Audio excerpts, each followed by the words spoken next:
Welcome everyone. Thanks for joining us today for this webinar on climate change and hunger. This is the second in a series of webinars on Bread for the World Institute 2020 Hunger Report, Better Nutrition, Better Tomorrow. Please check out the report if you haven't already. It's available online at hungerreport.org. I'm Todd Post with Bread for the World Institute.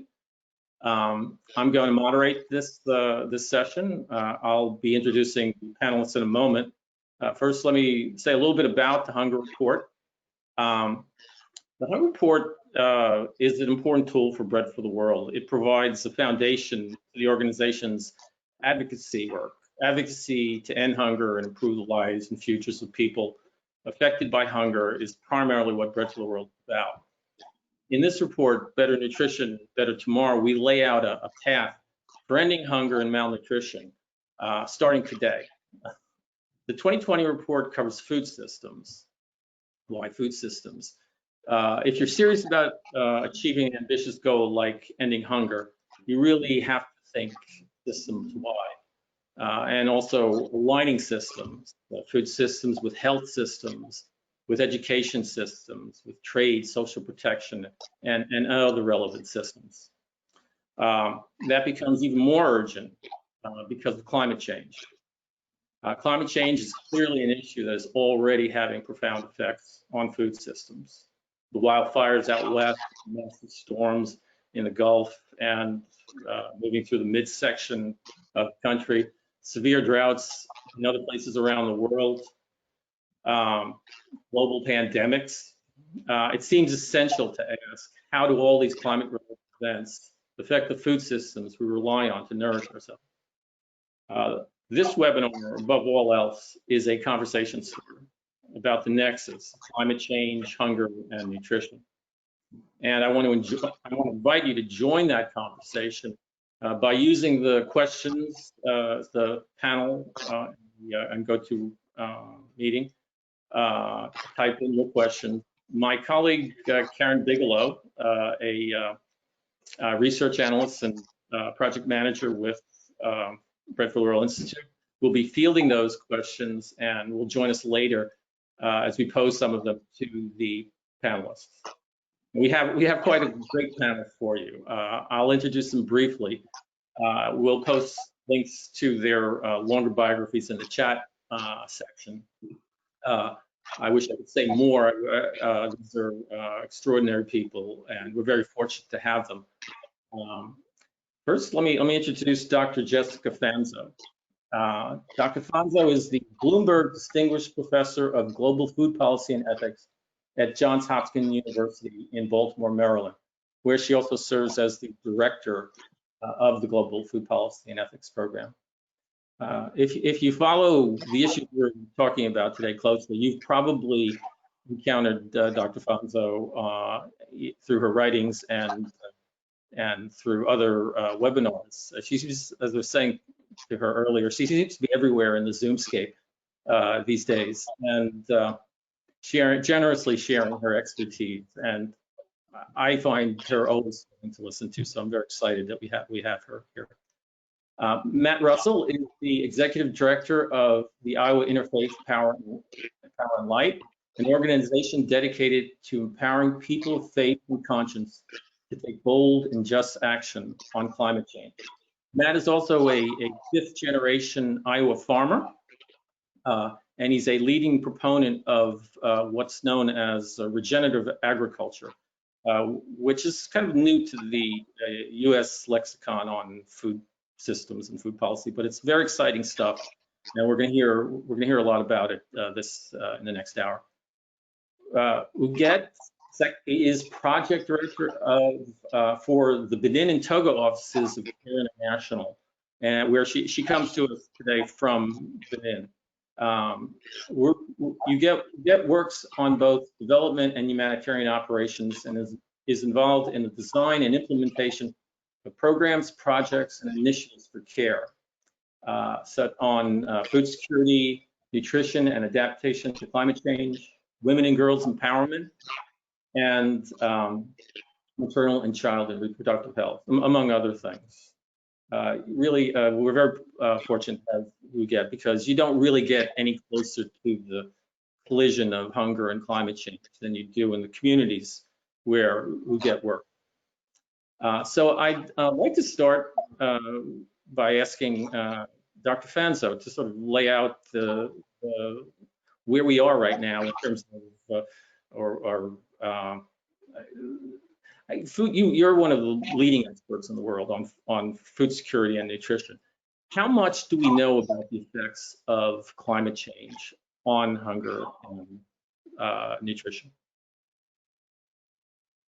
Yeah, thanks so much, Todd, for inviting me to be on this panel with such great experts, as we were talking earlier before the panel began, of those who are really working on the ground in food systems and not just writing about it and talking about it. So it's really a pleasure to be with this group. Yeah, I think we know a lot. We know a lot about climate change. We've known the potential impacts of climate change for decades. Scientists have been warning policymakers about the impacts of climate change across a broad range of systems, food systems being one, and not really a lot of action and political commitment to really change the situation. And now we're left with time is running out to really take bold actions on climate. And of course, the United States pulling out of the Paris Agreement right around the US elections is pretty devastating, not only when we think about American politics, but how it will impact the world. It's a really kind of tragic situation. But on climate, and we know that climate is impacting the functionality of food systems.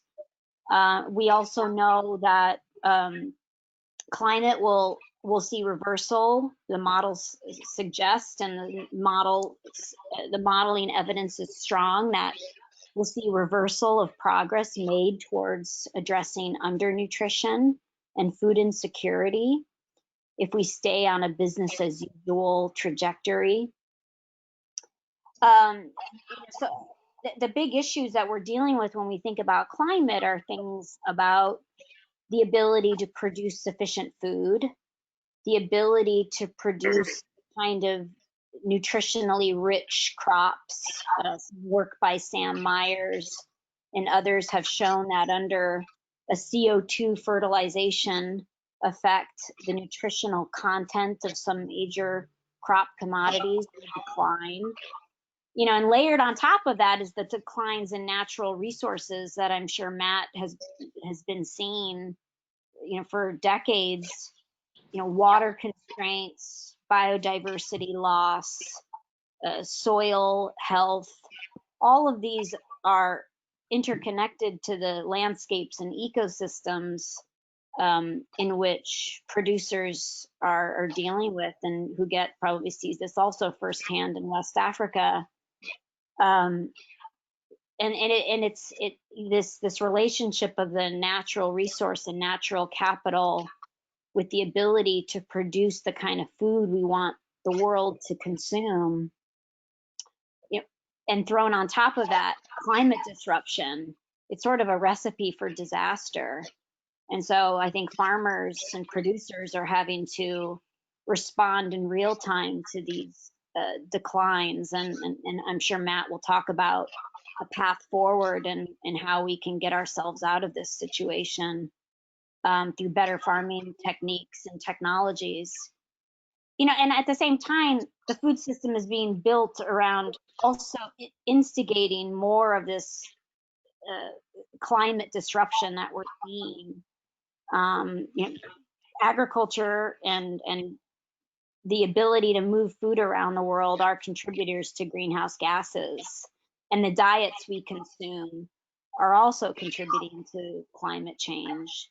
So it's sort of it's both sides, right? It's the climate is disrupting food systems, and in turn, food systems are also contributing to climate.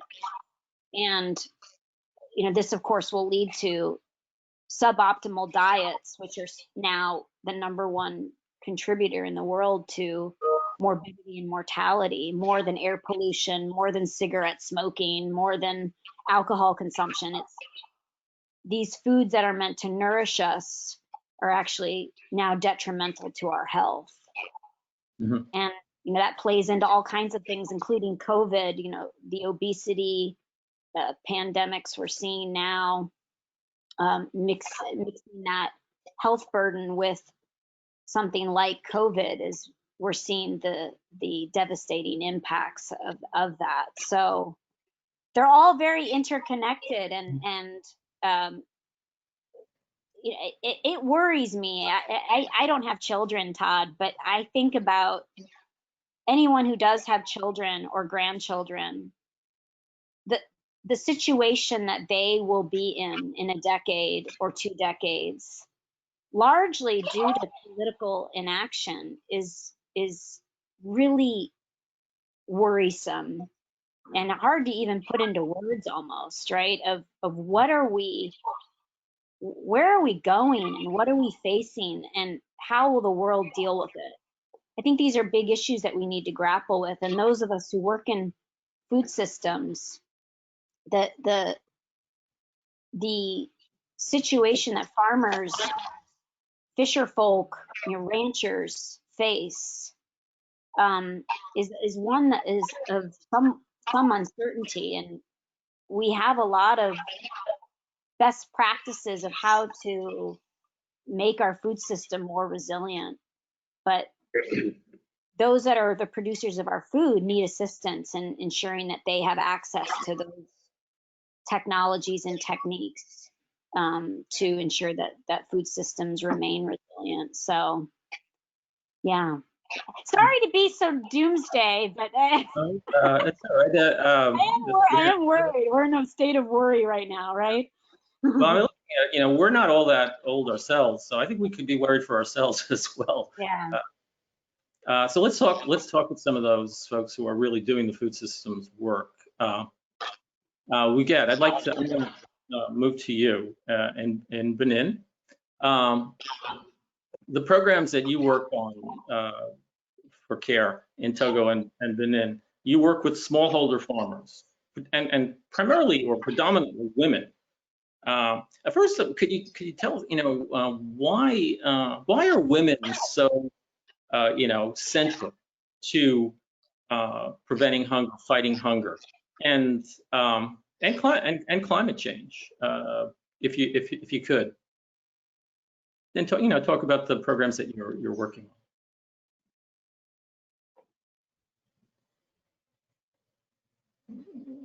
You're muted right now.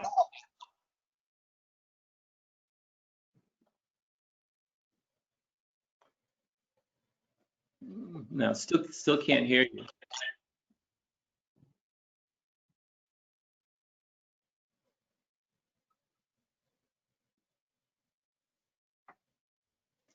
No, still.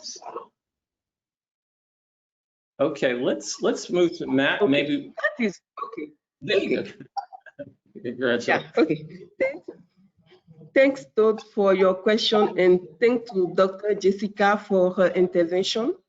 Really interesting, because it's the same condition here in Benin and Togo, in West Africa. So in Benin, Benin and Togo is in West Africa, as you know, near to Nigeria and just below Niger. So the north of Benin and all the country face to this situation of climate change. Care work in this context, where the poverty is around 35% in Benin and 62% in Togo. And the stunting is around 23 in Benin and 33 in Benin and 28 in Togo. That means that the children is not feeling very well, and then we need to work with women. Yeah, we work mostly with the small producers in Benin and Togo, and when we talk about small farmers. We're thinking first on land, access to land. Access to land, yeah. And the other input, access to land, the small farmers, sometimes men, they have sometimes less than 2 hectares of land to use. And when is women is less than 0.2. The situation is big, big when we talk about the women. And another thing is they use the family, hand,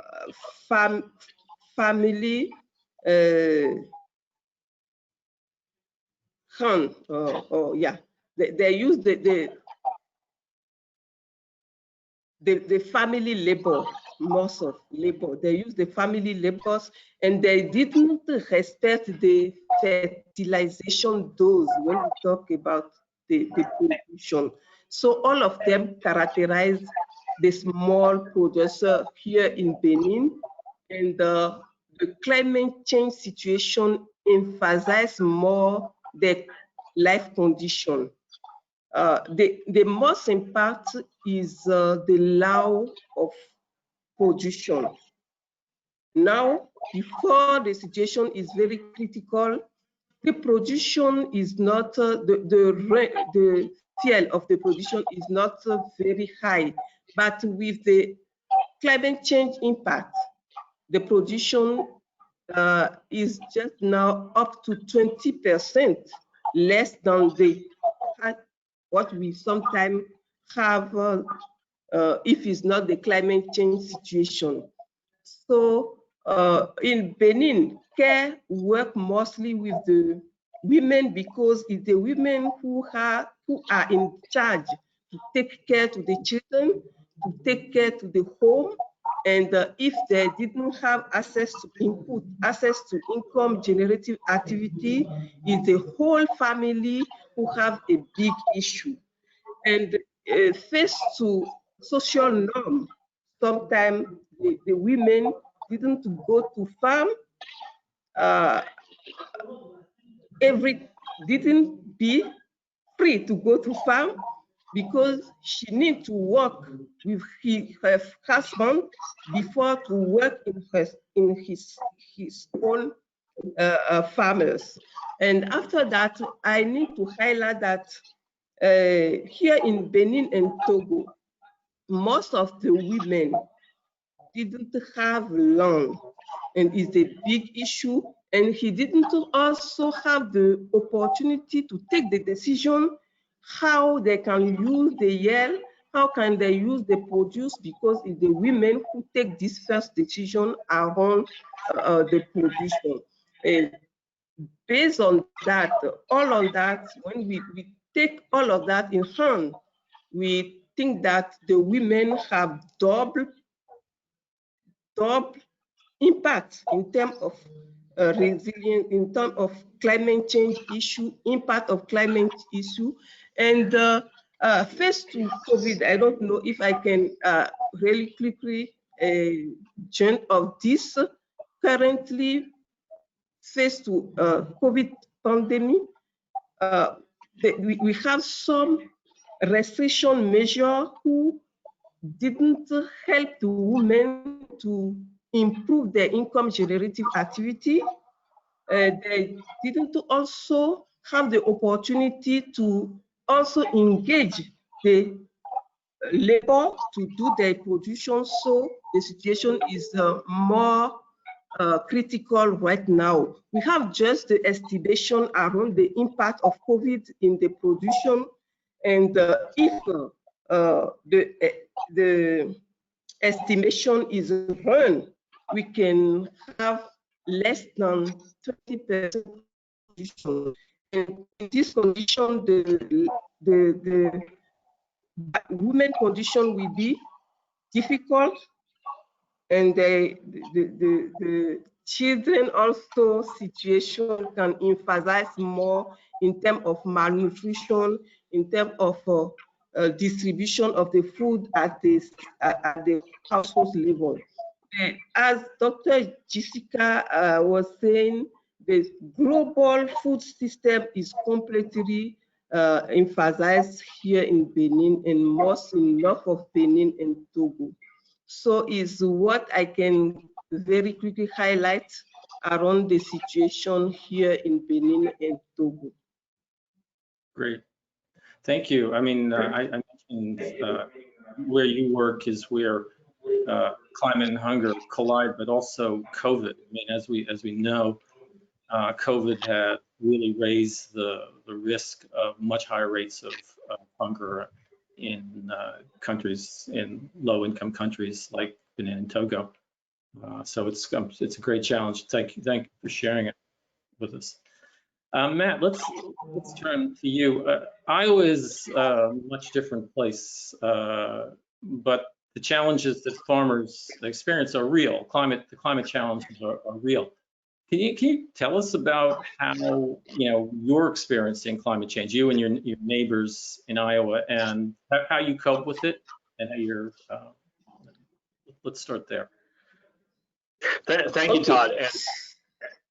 And Jessica and Huguette, it's wonderful to be on the panel with you. Thanks for this opportunity.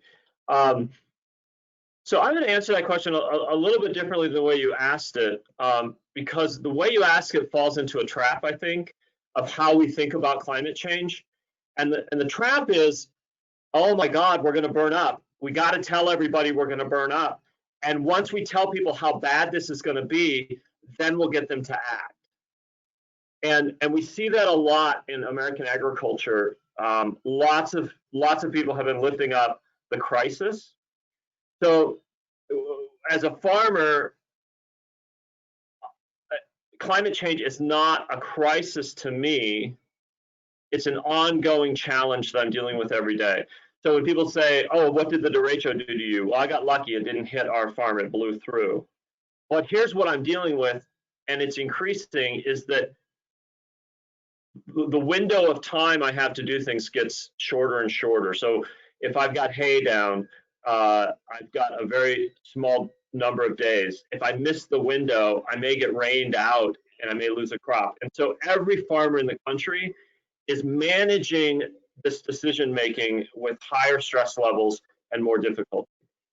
But if we frame it as, this is going to destroy your farm, it's not destroying my farm. And so it's setting up a cognitive confrontation. And I'm going to lean into my identity as a problem solver, so versus my identity as a victim.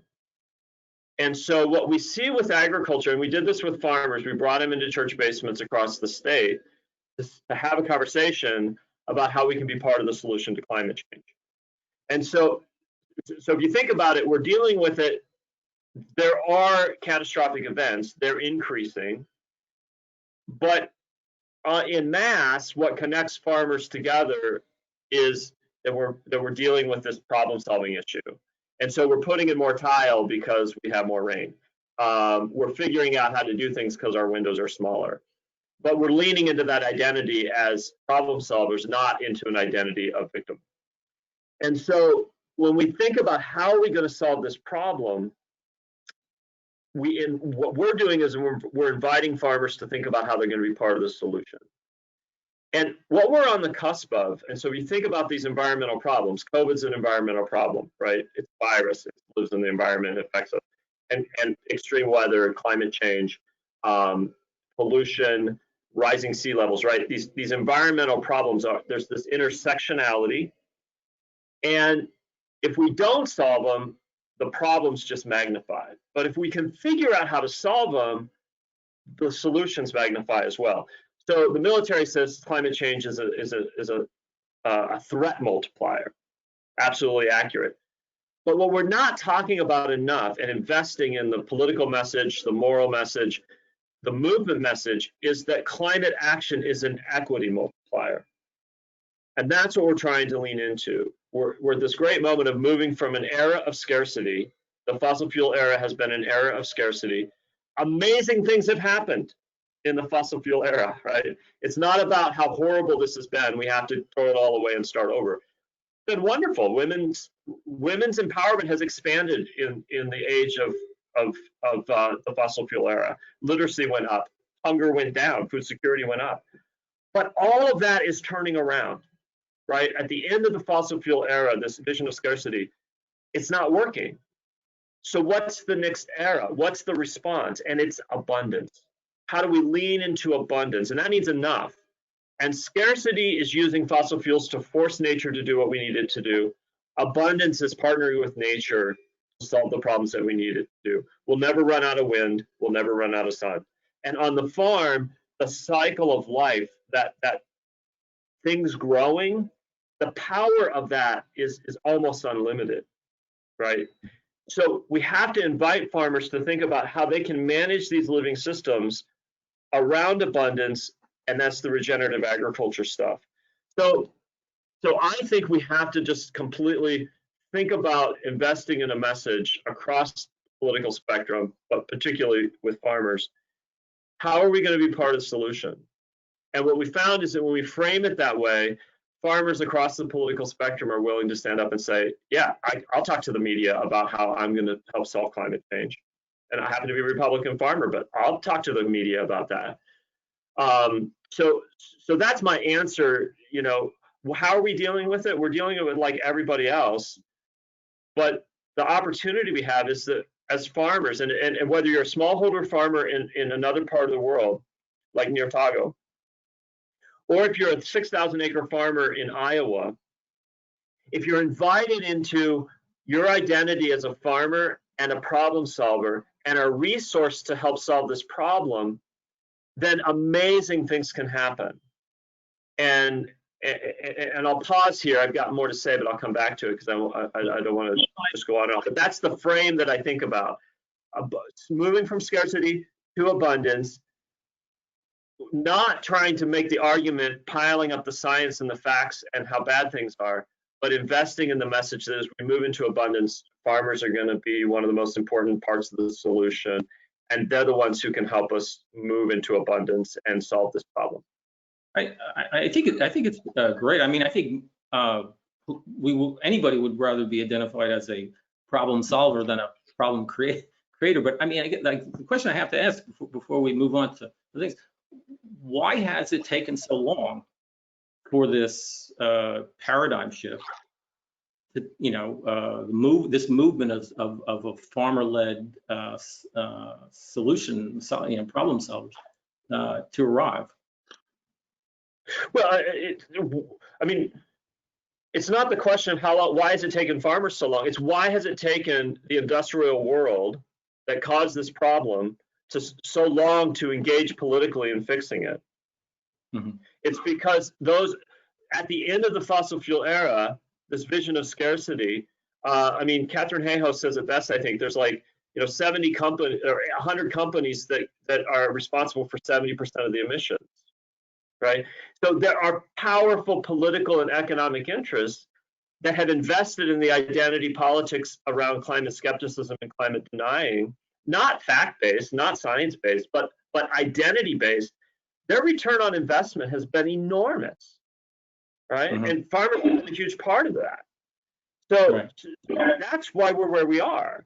And the IPCC has been very clear. It's not a technological, I mean, it is technologically, but that's not the big problem. The big problem is the political will and the moral will to do it, which is why we engage with farmers and say, we bring them into a conversation. We start with farmers who are ready to have the conversation. We're not trying to change anybody's mind, right? Because that's what the fossil fuel industry wants us to do, is debate and try to and fall into that trap. What we do is just go around that trap and bring farmers together across the political spectrum and say, hey, how is God calling you as a farmer? What's your vocation, right? And let them talk about how they, how they're called in their vocation. The second question is, so as you are called to steward and manage living systems, how's God calling you to respond to this really big problem? Mm-hmm. And it gives them an opportunity to then talk about it on their terms and their identity as problem solvers. And then, so what's preventing you from responding to that call And then the fourth question, what needs to change? And then farmers are saying, hey, we can be part of this problem, we can be part of the solution, but look, if we start to fix it, we don't get paid. So if we can change the economics, right? So that becomes a starting point to have them have a conversation, to then have a conversation with the media, to have a conversation with their elected official and with the candidates to say, hey, we need to change this. We need to be paid for helping solve these problems. And that's where regenerative agriculture comes in, because then you start to see how we invest in these systems that are going to accelerate the carbon cycle, accelerate the nutrient cycle, and accelerate the water cycle. That gets back to increasing the nutrition of the food, expanding the variety of crops that we're growing, and that ecological services becomes part of what we produce versus just something on the side, or the damage to those ecological systems become an external cost. Jess, I see you nodding, and I wanted at some point I wanted to bring into, we've been talking to producers, but I know you've done a lot of work on the consumption of food, and the relationship between what we're supplying and what we're demanding are integral, right? They're integrally connected. I mean, you have, and you work on the big picture, but now, these two farmers may not be such a problem, but when you're talking to farmers about what they're producing, how do you talk to producers or farmers about whether they should be growing crops that are good for human health and planetary health when they've got markets that are telling them what to produce? I mean, how do we have this connect the production consumption side of things? Yeah, no, I think it's an important question. I really like Matt's framing of the issue around the problem solvers. I think it's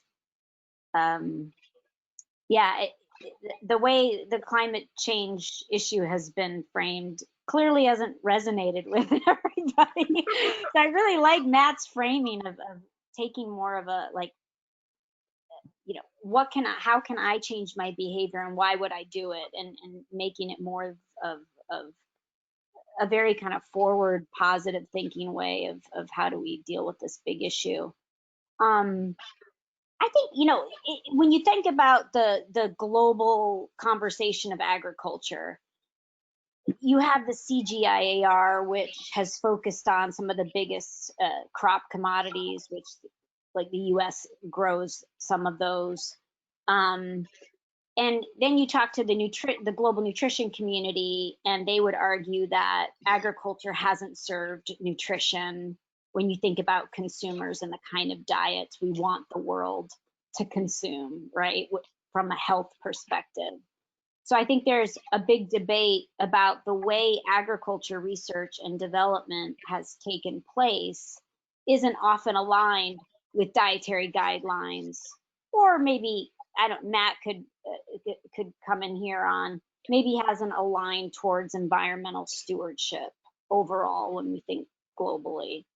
And there's a lot of work around smallholders, which Huguette works with, that still have small parcels of land, but they have more diverse systems. So they too have a big role to play in supplying nutrients in the world. And Mario Herrera's work has shown that how important smallholders are, and that they are the custodians of biodiversity in a sense.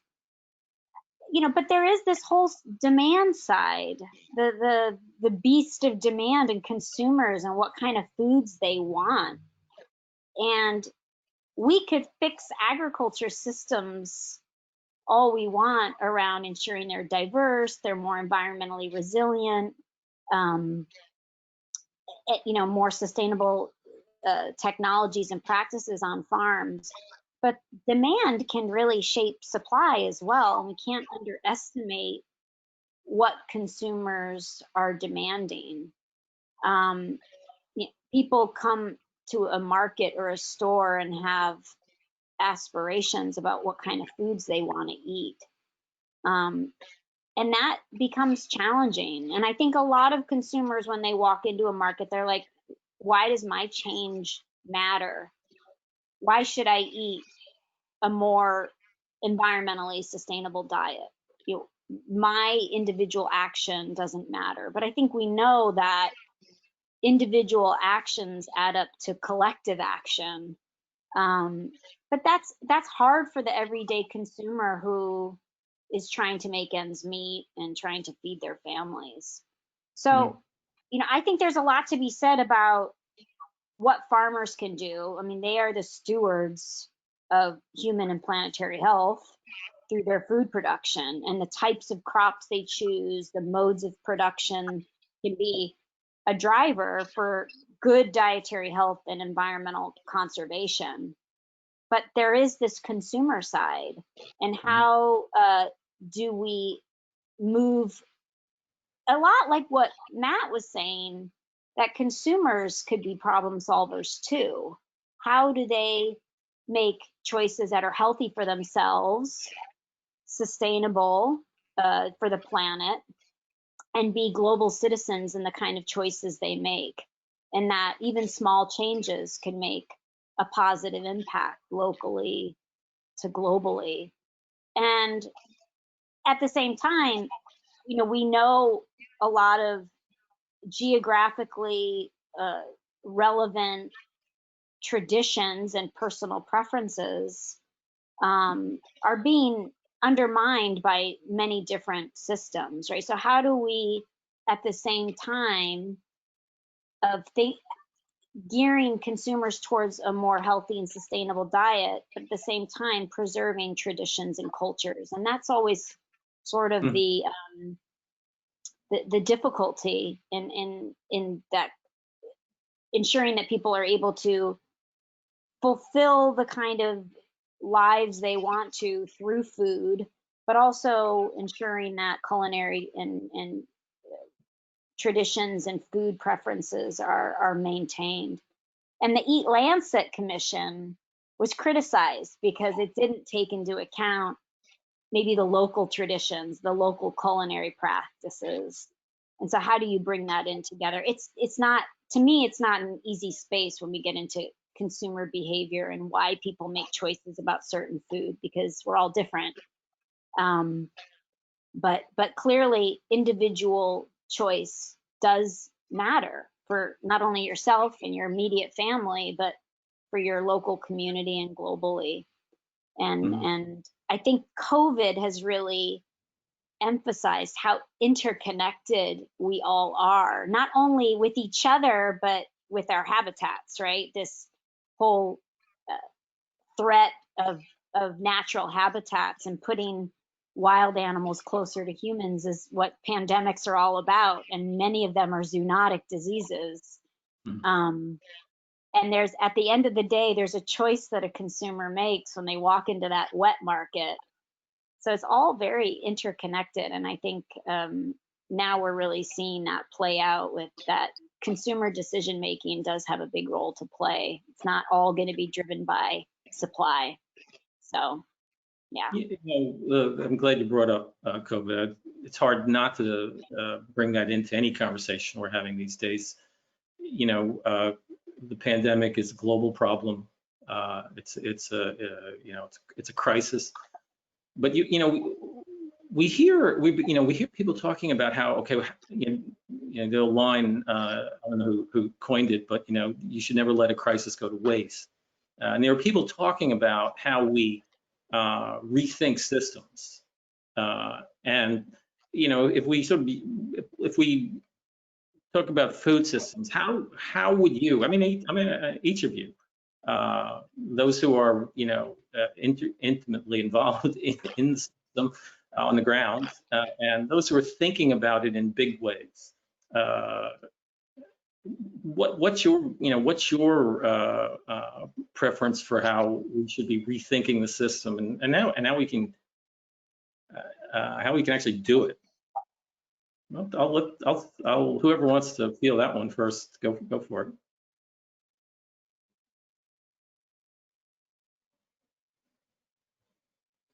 Maybe Huguette or Matt. I mean, I'm happy to come in, but I let them speak first. Yeah.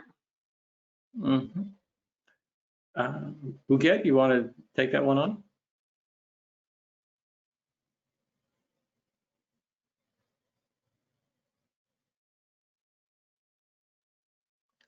I think you're on mute. You're on mute. Yeah. Yeah, we got you. Okay. Thanks. Okay. So I can share our experience here in Benin and Togo, maybe on how we ensure the resilience of our target population face to climate change effects, and mostly the women. So for that, care provide two types of solution to the actors. The first one is warming measurement, and the second one is adaptation measurement.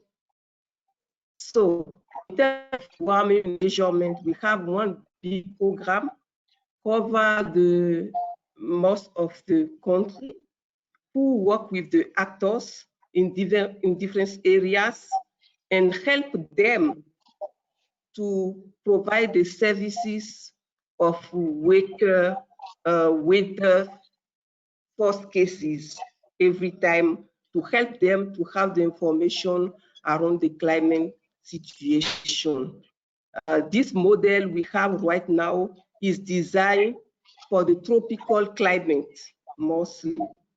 And it's very accurate over the area around 3 kilometers to get the information to different actors and the beneficiary.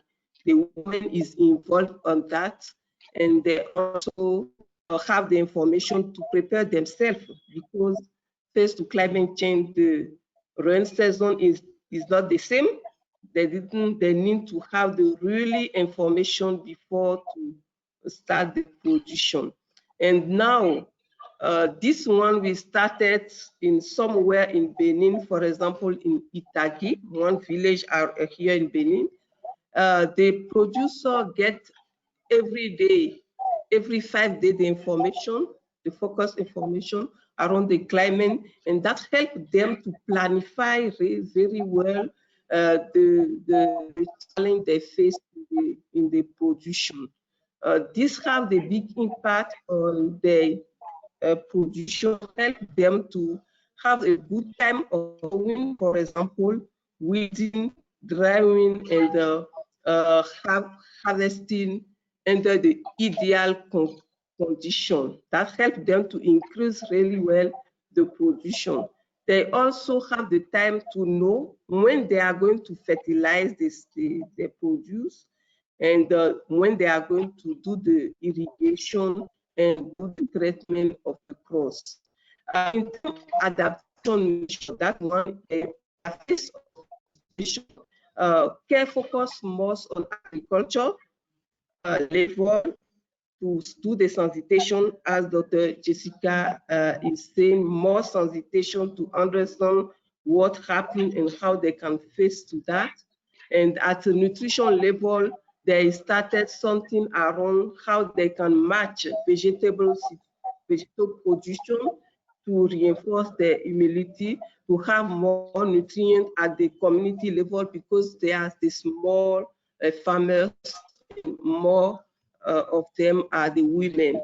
Care mostly work through the VSLA group, is the village association for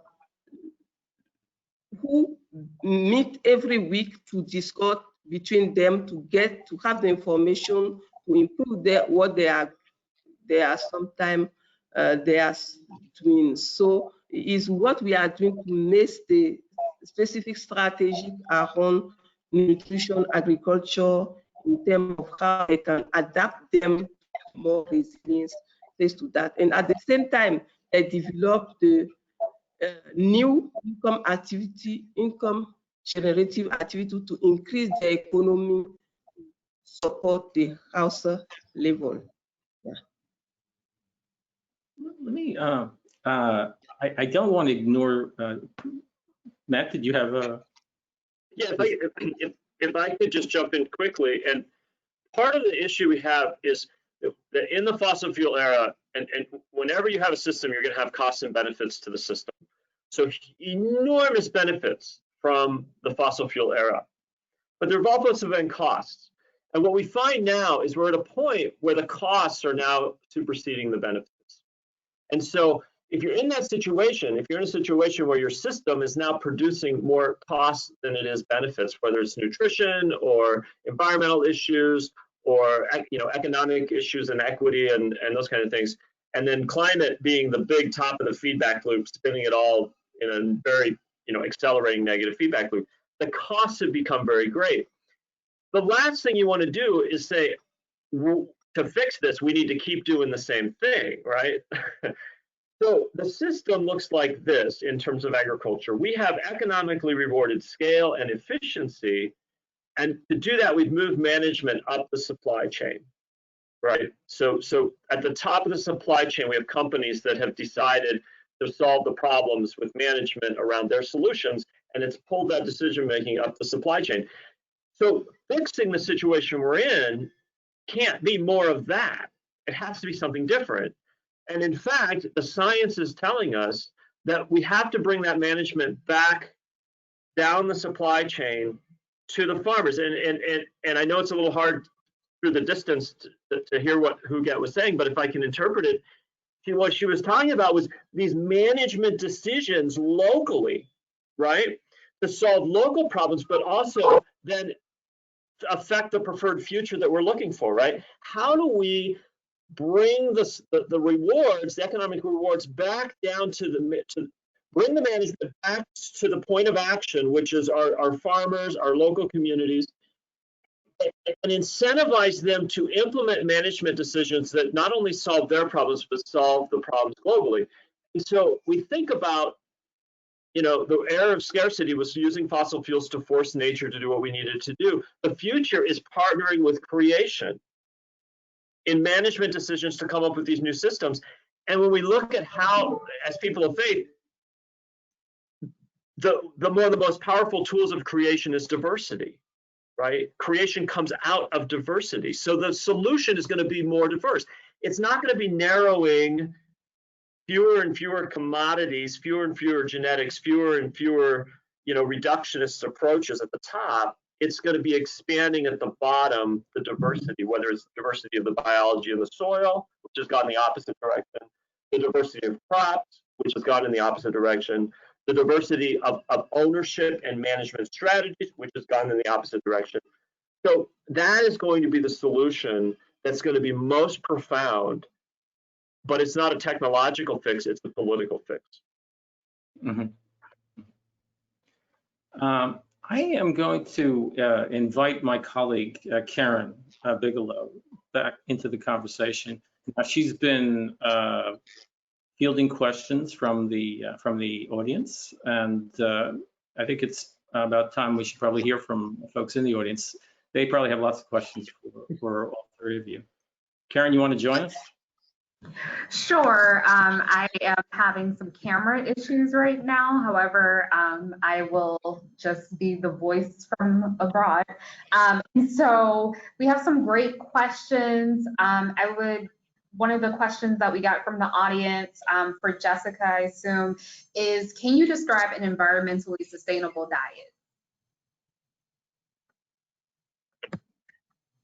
You want me to answer that now? Yes. Okay. So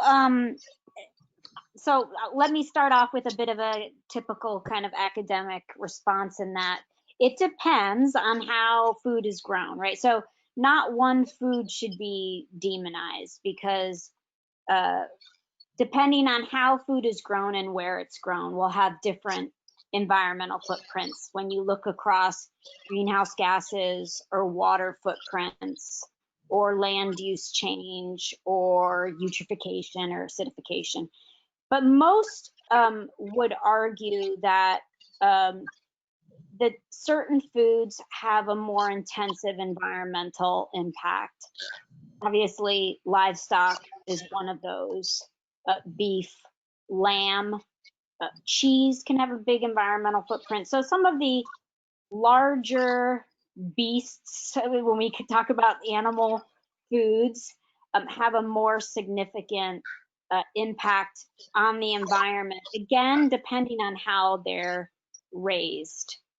That said, there's plenty of what we call healthy foods that fit the Mediterranean diet or a plant-based diet that can have big footprints on and create environmental stress depending on where they're grown. I think a lot of people know in the audience about avocados having a significant water footprint in places like Chile, which is water constrained, or some nut trees like cashews and almonds having a significant water footprint. Lobsters can have a big greenhouse gas footprint if you want that lobster live until it almost hits your plate. So depending on the food and how it's produced, who's producing it where, and the practices around that depends. Can we argue that a more plant-dominant diet is more environmentally friendly? Probably so. And we know that fruits and vegetables are health promoting with legumes, nuts, and seeds. But animal source foods do have a place in diets. They are nutrient dense. The quality of that animal source food can be very important, the cut and quality of the animal source food. So I don't like to use the word depends because it sounds so academic, but it really does depend. It's not such a simple answer to get at, but of course, a lot of the science does point to some animal source foods being quite energy intensive. But if you go to Ireland or you go to a pastoralist system in East Africa, that environmental footprint of producing beef is very different than the US or elsewhere.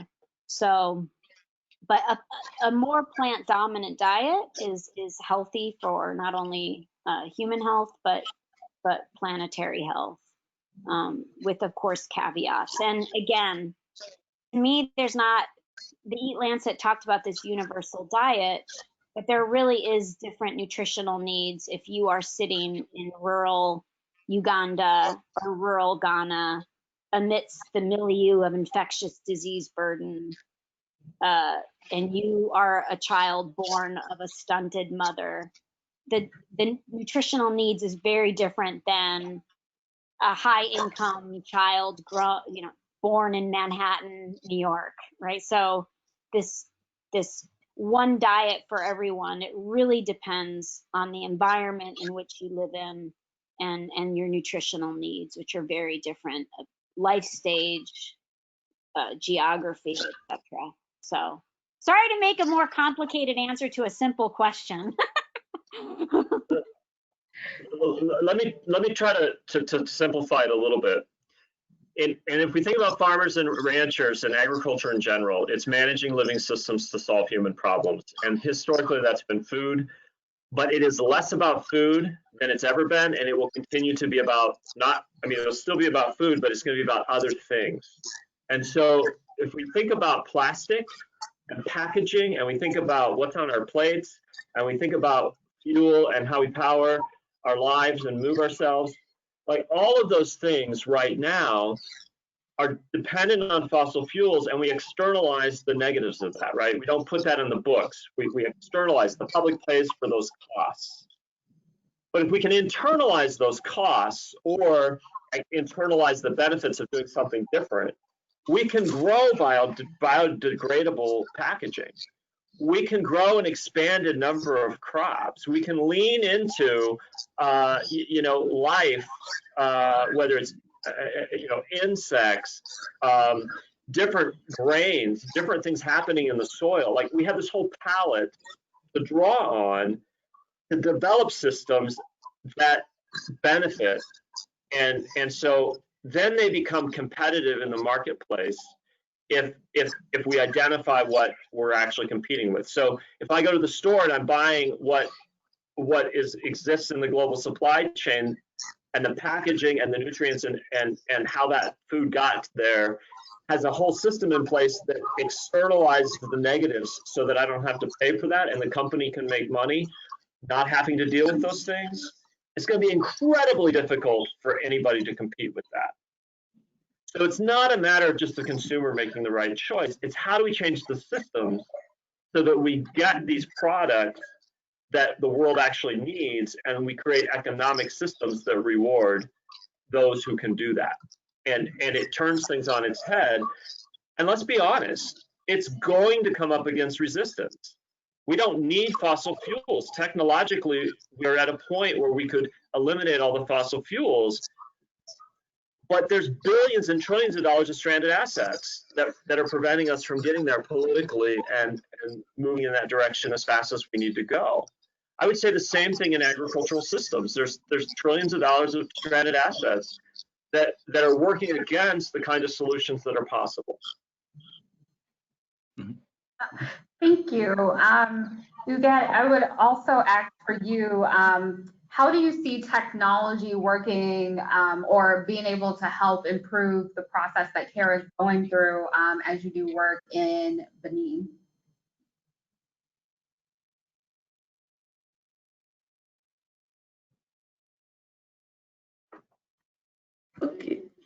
Okay. Here in Benin, to share the different information, we use the digitalization.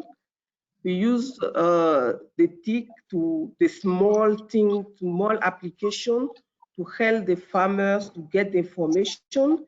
And faced to COVID situation, we also help them through the WhatsApp group because they didn't have this opportunity to use WhatsApp. So the women started to use this platform between them and improve the work, have the information, have news to work around the situation. So here in Benin, most of the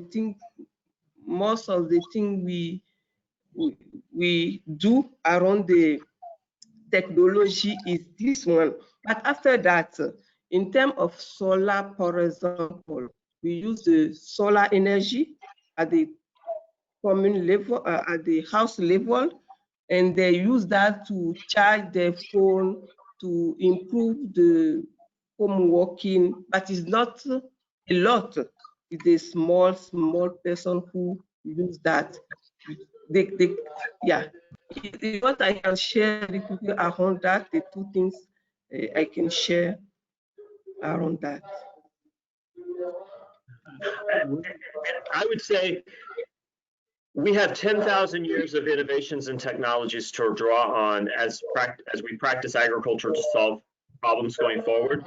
And it's always about going forward. A lot of times people think, oh, we have to go back. And as soon as you say that, you've lost a whole bunch of people, because what you're framing it as is that the future is bad and we need to go back to horses and harnesses, or these rotations because it's a backward thing, or we have to privilege the peasants around the world because they haven't made the mistakes that we have and we got to go back, right?